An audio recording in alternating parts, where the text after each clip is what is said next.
Josué, chapitre 6. Jéricho était fermé et barricadé devant les enfants d'Israël. Personne ne sortait et personne n'entrait.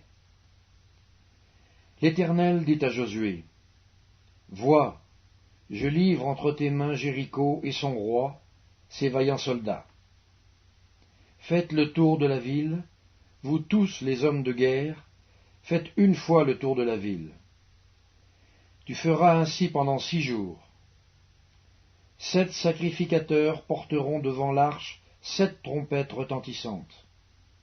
Le 7e jour, vous ferez 7 fois le tour de la ville, et les sacrificateurs sonneront des trompettes. Quand ils sonneront de la corne retentissante, quand vous entendrez le son de la trompette, tout le peuple poussera de grands cris. Alors la muraille de la ville s'écroulera, et le peuple montera, chacun devant soi. Josué, fils de Nun, appela les sacrificateurs et leur dit, « Portez l'arche de l'alliance, et que les 7 sacrificateurs portent 7 trompettes retentissantes devant l'arche de l'Éternel. » Et il dit au peuple, « Marchez, faites le tour de la ville, et que les hommes armés passent devant l'arche de l'Éternel. » Lorsque Josué eut parlé au peuple, les 7 sacrificateurs qui portaient devant l'Éternel les 7 trompettes retentissantes se mirent en marche et sonnèrent des trompettes. L'arche de l'alliance de l'Éternel allait derrière eux. Les hommes armés marchaient devant les sacrificateurs qui sonnaient des trompettes, et l'arrière-garde suivait l'arche. Pendant la marche, on sonnait des trompettes. Josué avait donné cet ordre au peuple.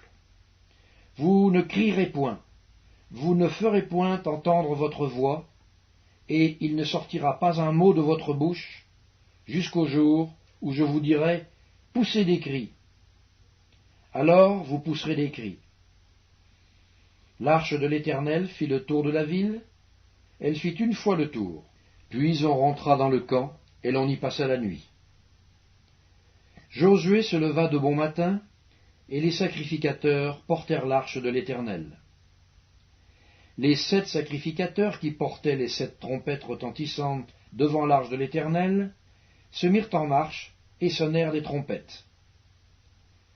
Les hommes armés marchaient devant eux, et l'arrière-garde suivait l'arche de l'Éternel. Pendant la marche, on sonnait des trompettes. Ils firent une fois le tour de la ville, le second jour.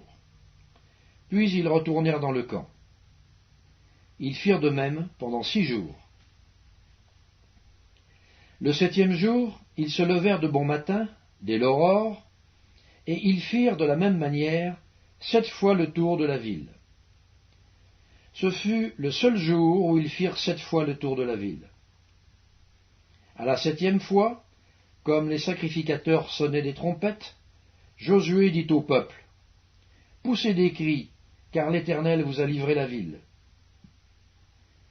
La ville sera dévouée à l'Éternel par interdit, elle et tout ce qui s'y trouve. Mais on laissera la vie à Rahab la prostituée, et à tous ceux qui seront avec elle dans la maison, parce qu'elle a caché les messagers que nous avions envoyés. Gardez-vous seulement de ce qui sera dévoué par interdit. Car si vous preniez de ce que vous aurez dévoué par interdit, vous mettriez le camp d'Israël en interdit, et vous y jetteriez le trouble. Tout l'argent et tout l'or, tous les objets d'airain et de fer seront consacrés à l'Éternel, et entreront dans le trésor de l'Éternel. » Le peuple poussa des cris, et les sacrificateurs sonnèrent des trompettes.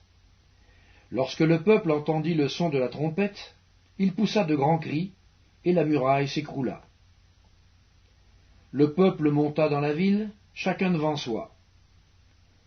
Ils s'emparèrent de la ville, et ils dévouèrent par interdit, au fil de l'épée, tout ce qui était dans la ville, hommes et femmes, enfants et vieillards, jusqu'aux bœufs, aux brebis et aux ânes. Josué dit aux 2 hommes qui avaient exploré le pays, « Entrez dans la maison de la femme prostituée, et faites-en sortir cette femme, et tous ceux qui lui appartiennent, comme vous le lui avez juré. Les jeunes gens, les espions, entrèrent et firent sortir Rahab, son père, sa mère, ses frères, et tous ceux qui lui appartenaient. Ils firent sortir tous les gens de sa famille, et ils les déposèrent hors du camp d'Israël. Ils brûlèrent la ville et tout ce qui s'y trouvait. Seulement, ils mirent dans le trésor de la maison de l'Éternel l'argent, l'or et tous les objets d'airain et de fer. Josué laissa la vie à Rahab la prostituée, à la maison de son père et à tous ceux qui lui appartenaient. Elle a habité au milieu d'Israël jusqu'à ce jour, parce qu'elle avait caché les messagers que Josué avait envoyés pour explorer Jéricho. Ce fut alors que Josué jura en disant « Maudit soit devant l'Éternel l'homme qui se lèvera pour rebâtir cette ville de Jéricho. Il en jettera les fondements au prix de son premier-né, et il en posera les portes au prix de son plus jeune fils. » L'Éternel fut avec Josué, dont la renommée se répandit dans tout le pays.